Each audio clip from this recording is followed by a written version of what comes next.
আপনার আমার উপর যুদ্ধ ফরজ হয়েছে কোন জন্মে? আমরা এখন বসে বসে বাড়িতে খাই, এটা হলে আল্লাহ হিসাব নেবেন আমাদের কাছ থেকে। আমাদের তরবারি হাতে তুলে নেওয়ার সময় অনেক পূর্বে হয়ে গেছে।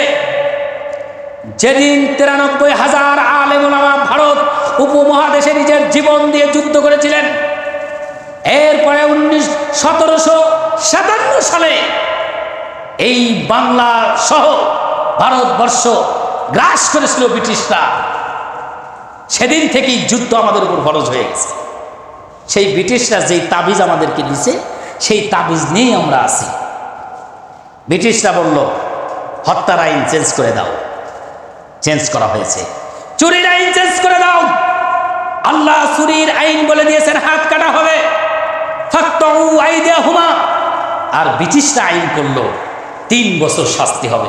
কোথায় হাত কাটা আর কোথায় 3 বছর শাস্তি? চোর চুরি করে আর বলে জেলখানায় আইলাম না, শ্বশুরবাড়ি আইলাম। কি বলে? ওই শ্বশুরবাড়ি আইলাম। সেদিন একজন বের হয়েছে, আমি বললাম জেলখানা তো থাকলেন কয় মাস? কয় 6 মাস।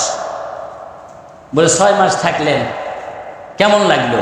কয় হুজুর, যারা মদ খায়, গাঁজা খায়, বাং খায়, চুরি করে, ডাকাতি করে, তাদের জন্য জেলখানাটাই ভালো। কিন্তু আমি তো আসলে ওগুলো করি না, রাজনীতি করি, রাজনীতি করার জন্য গেছি, আমার বেশি একটা ভালো লাগে না। কিন্তু যারা অপরাধ করে জেলখানাতে, তারা নিরাপদে থাকে, আরামে থাকে।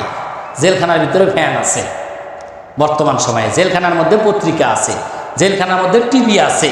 জেলখানায় যদি কেউ চাই স্পেশাল খাবার খাবে, প্রতিদিন গরুর মাংস দিয়ে, সেটাও ব্যবস্থা করা আছে।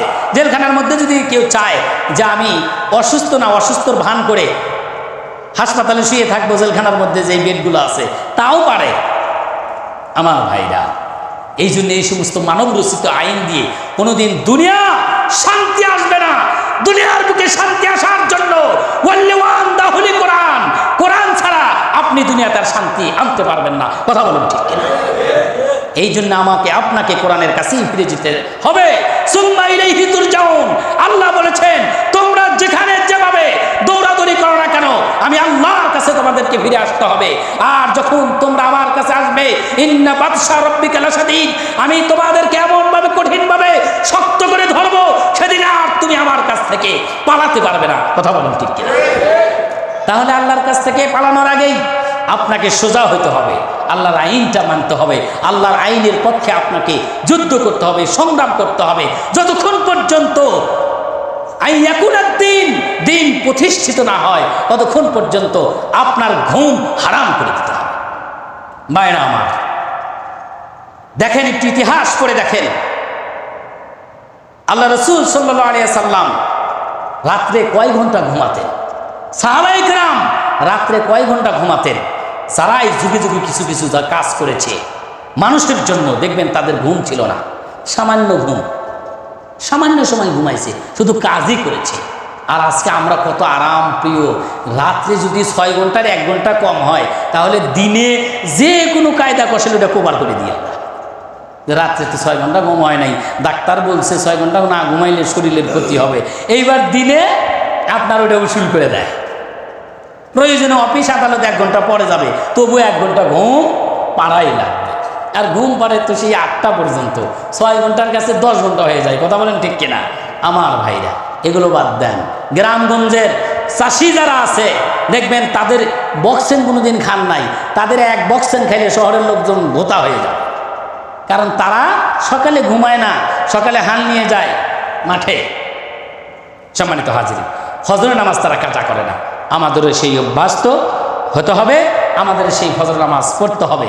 এই এলাকারই তো আপনারা মানুষ, ফজরের নামাজ পড়ায় 2 কাতারও হয় না, তাহলে আর সবাই কি করেন? ঘুমান। তো এই ঘুমানো বাদ দেন। যাদের ছেলে মেয়ে আছে, ছোট্ট ছেলে আছে, মেয়ে না ছোট্ট ছেলে যাদের আছে, যারা 10 বছর বয়স হয়েছে, তাদেরকে মসজিদে নিয়ে আসেন, ফজরে নিয়ে আসেন, অভ্যাস করান, গুরুত্ব দেন। এরপরে আপনার হলো 6 নাম্বার হারাম বর্জন করতে হবে। 7 নাম্বার, হারাম যদি আপনি বর্জন না করেন, আপনার কোনো ইবাদতই হবে না। ইবাদত হওয়ার পূর্ব শর্ত কি? হালালান তয়্যিবান, পৌত পবিত্র খাবার আপনাকে ভক্ষণ করতে হবে। আল্লাহ বলেছেন কুলু ওয়াশরাবু, তুমি খাও এবং পান করো, কিন্তু আপনাকে বাধা আছে, পূত পবিত্র হতে হবে। আপনি খাবার খাচ্ছেন হারাম, আর আপনি ইবাদত করতেছেন, হবে ভাই? হবে না।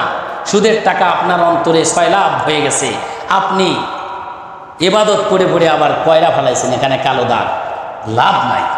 সঠিক পথে থাকেন, ইবাদত কম করেন, আল্লাহ পাক আপনাকে জান্নাতি দেন। আর অন্যায় পথে থাকবেন, সুদ খাবেন, ঘুষ খাবেন, নামাজের পর নামাজ পড়তেছেন, আর অনেক কিছু করতেছেন, এগুলো আল্লাহর কাছে 4 পয়সারও কোনো দাম নাই। এই জন্য হারাম বর্জন করতে হবে। এরপরে আল্লাহর জিকির করতে হবে। কার জিকির? আল্লাহর জিকির। আল্লাহর জিকির বলতে কি বোঝেন? ফাযকুরুনি আযকুরুকুম ওয়াশকুরুলি ওয়ালা তাকফুরুন। আল্লাহ বলেছেন সূরাতুল বাকারায় যে তোমরা আমাকে স্মরণ করো, তাহলে আমিও তোমাদেরকে স্মরণ করব। তোমরা আমার কৃতজ্ঞতা প্রকাশ করো, অকৃতজ্ঞতা প্রকাশ করো না। নুন খায়া কি করে না? বলে নুন খায় গুণ গাও, হারামি বইল না। তা আল্লাহ নুন খায় গুণ গাইতে হবে। আল্লাহ বলতেছেন আমাকে স্মরণ করো, ফাযকুরুনি আযকুরুকুম, আমি তোমাদেরকে স্মরণ করব। আর আমার ওয়াশকুরুলি, শুকরিয়া আদায় করো আমার, ওয়ালা তাকফুরুন, আমার অকৃতজ্ঞতা প্রকাশ করো না। আল্লাহ তো বলেই দিয়েছেন সব কিছু। এই জন্য আল্লাহ জিকিরের মধ্যে থাকতে হবে।